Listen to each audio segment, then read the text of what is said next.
Good morning, good morning. Happy Saturday, everybody. Thank you for watching my vlog. Sporton family, today's magluluto ako ng bitter curd and egg para sa breakfast with lunch. Alam kong nagugutom na yung kasama ko sa bahay, so bilisan ko na lang itong pag-prepare para maluto ko na sa labas ng bahay today. Ako magluluto gamit ang kahoy para perfect yung lasa, mas malinamnam at mas masarap, at least healthy, di ba? Mahilig din ba kayong magluto sa charcoal? Kasi ako, kahit may gas, mas pipiliin ko pong magluto sa labas ng bahay with charcoal or with wood fired, whatever. Kasi mas healthy daw yun eh. Kaya mas gusto ko yung kahoy na lang kaysa gas.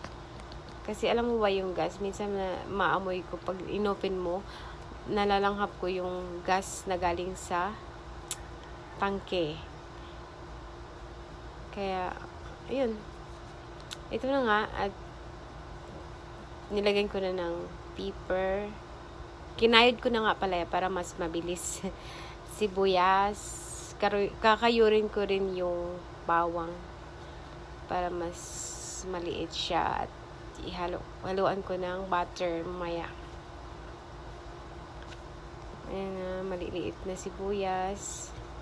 Mas gusto ko tong ganitong luto kaysa ang daming bore-boreche, dami pang hiwa-hiwain.